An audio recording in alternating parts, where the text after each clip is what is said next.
মনে করে, তাহলে হালাল জিনিসের ত্রুটি ধরা, হালাল জিনিসের ত্রুটি ধরলেও কিন্তু কুফরি হয়ে যায়, নাউযুবিল্লাহ।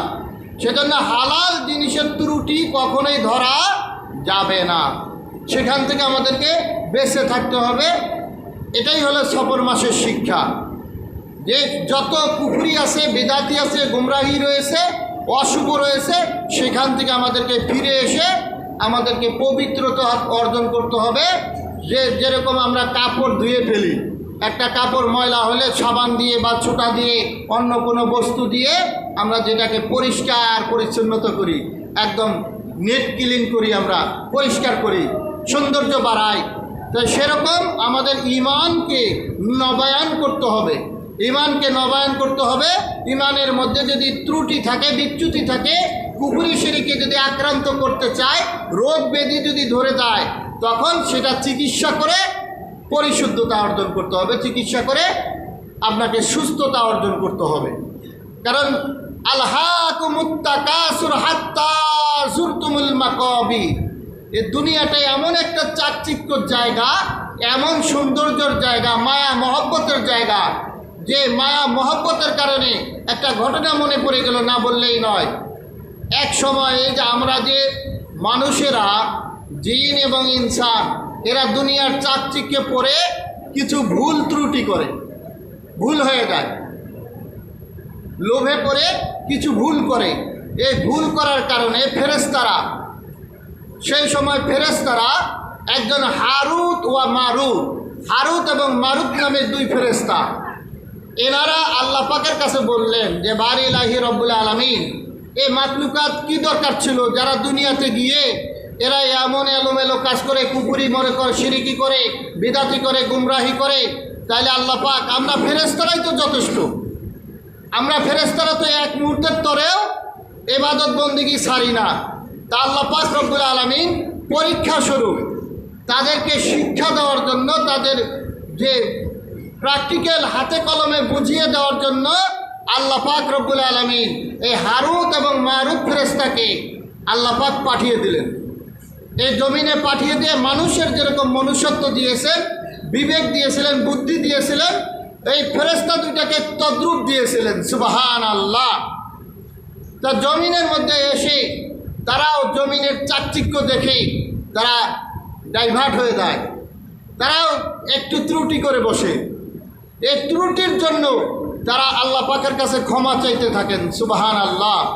ক্ষমা চাওয়ার পরেও আল্লাহ পাক রব্বুল আলামিন এই হারুত এবং মারুত ফেরেশতা, এই দুই ফেরেশতাকে দুনিয়ার মধ্যে যে কিয়ামতের পরে তাদেরকে আর কোনো শাস্তি দিবে না।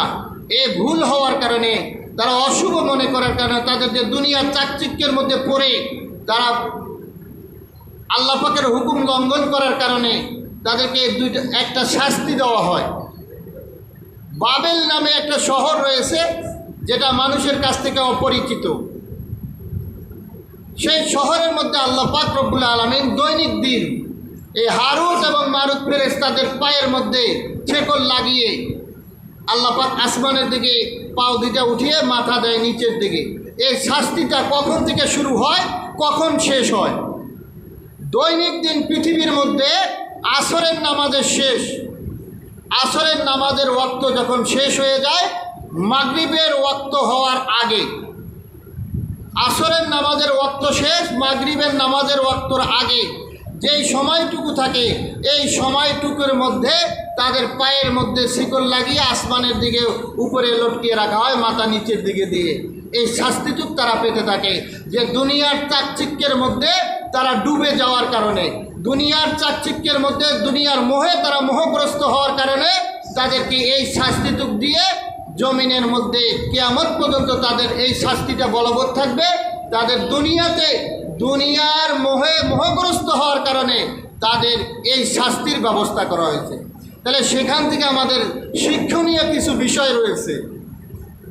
ফেরেশতা হওয়ার পরেও যদি তাদের এরকম হয়, সামান্যতম দুনিয়ার মোহগ্রস্ত হওয়ার কারণে, যদি দুনিয়ার লোভে পড়ার কারণে যদি তাদের এরকম শাস্তি হয়, তাহলে আমরা ইনসান, মানুষ জাতি, এই মানুষ জাতি যদি এর বিপরীত করে, আল্লাহ পাককে ছেড়ে দিয়ে যদি দুনিয়া গ্রহণ করে, দুনিয়ার চাকচিক্যে যদি আল্লাহ পাকের হুকুম ইবাদত বন্দিকে যদি ছেড়ে দেয়, তাহলে তাদের জন্য কি শাস্তি হবে কিয়ামতের ময়দানে, এটা আল্লাহ পাকই ভালো জানেন।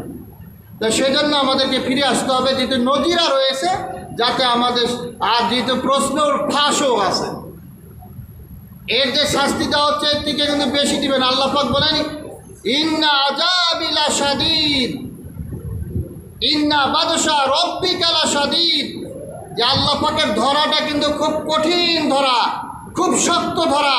সে আহকামুল হাকিমিন যখন হবেন, সেই দিন কিয়ামতের ময়দানে আল্লাহ পাক যাকে পাকড়াও করবেন, ধরবেন, হিসাব নেবেন, ওই দিন কিন্তু হিসাব দেওয়ার কোনো ক্ষমতা কোনো ব্যক্তিরই থাকবে না। কোনো ব্যক্তি কিন্তু হিসাব দেওয়ার মতন ক্ষমতা থাকবে না, কারণ আল্লাহ পাকের সামনে বান্দা হিসাবে কি হিসাব দেবে? যেই নিয়ামত আল্লাহ পাক আপনাকে আমাকে দিয়েছিলেন, সেই নিয়ামতের শুকরিয়া আদায় করলে তো কিয়ামতে একটা নিয়ামতের শুকরিয়াও যদি আদায় করে কিয়ামত পর্যন্ত